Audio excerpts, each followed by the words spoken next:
nós temos, né, basicamente 2 formas de realizar a medição do pH da carne. Quais são elas então? Nós temos o equipamento, né, que se chama pHmetro e será através dele que nós vamos realizar então a medição do pH.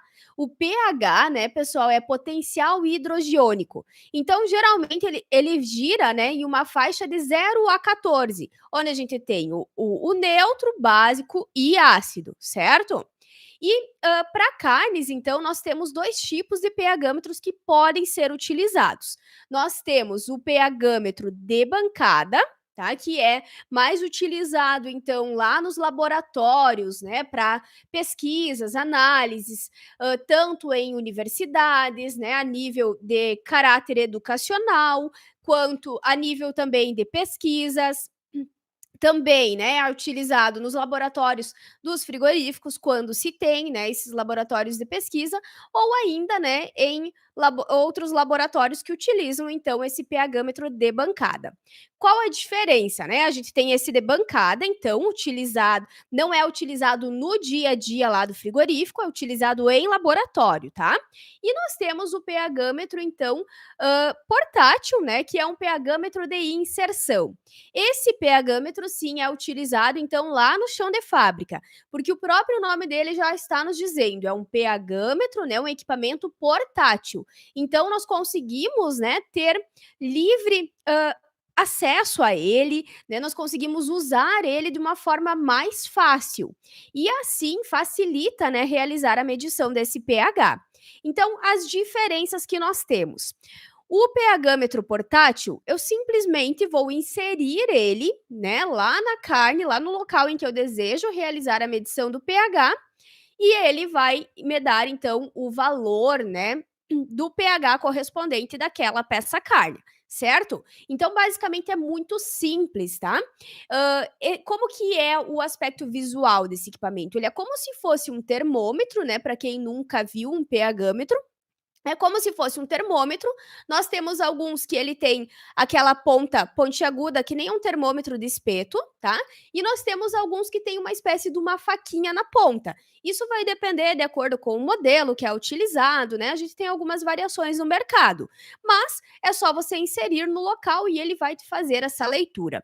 O que é importante ao utilizar esse equipamento? Lá no frigorífico, quando a medição, né, ela vai ser realizada na carcaça do animal, nós devemos realizar essa análise do pH entre a 12ª e a 13ª costela, tá? Esse é o local adequado para que a gente consiga ter uma maior representatividade de toda a carcaça, tá bom? Então, esse local, né, ele vem de vários estudos que foram realizados e não sou eu aqui que estou dizendo, eu, Jennifer, estou dizendo, meçam lá o pH. Não, ele tem um fundamento, né, que é em função, então, de se ter um local de maior representatividade. Por isso, se faz a medição, então, entre a 12ª e a 13ª costela lá no frigorífico, lá nas carcaças, tá? Agora, eu tenho um corte carne lá que eu quero fazer a medição e não tem a 12ª e a 13ª costela, tá? O que que eu vou fazer? Eu vou medir naquela peça, até porque eu quero a medição do pH naquele corte carne, ok? Então, o pHmetro, né, de bancada, que é aquele que nós temos lá no de uso no laboratório, eu preciso preparar uma solução, né? Porque ele tem eletrodos de vidro e esses eletrodos eu não consigo inserir lá na carne, lá na peça carne, lá na 12ª e a 13ª costela. Então eu preciso preparar uma solução.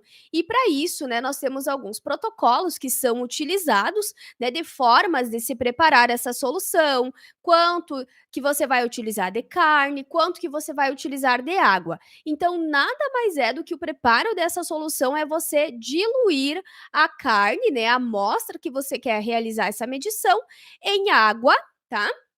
E dessa forma você realiza então a medição do pH. Um ponto importante aqui de qualquer equipamento que vai ser utilizado. Aqui no caso, né, a pergunta é sobre o pH. Então, esse equipamento precisa estar devidamente aferido antes de se realizar as análises. Então, cada equipamento vai ter uma forma, né, de fazer essa aferição. Lembrando que aferição é diferente de calibração. Tá? Então, nós profissionais aferimos os nossos instrumentos de trabalho. A calibração, né, será quando o equipamento passa, né, por este processo de calibração e é realizada por laboratórios credenciados e autorizados a fazer esse procedimento, então, de calibrar o equipamento, né? Onde a gente faz uma análise diferente, né? Aqueles laboratórios fazem análises diferentes. Isso acontece com pHmetros, com termômetros, com balanças, que são equipamentos que precisam desse controle justamente para que a gente consiga ter uma melhor precisão dos valores que estão sendo lidos e uma certeza que aquele equipamento está fazendo a medição correta. Por quê? Para que isso não comprometa, né, a qualidade, o resultado das análises e, por consequência, todo o trabalho desenvolvido.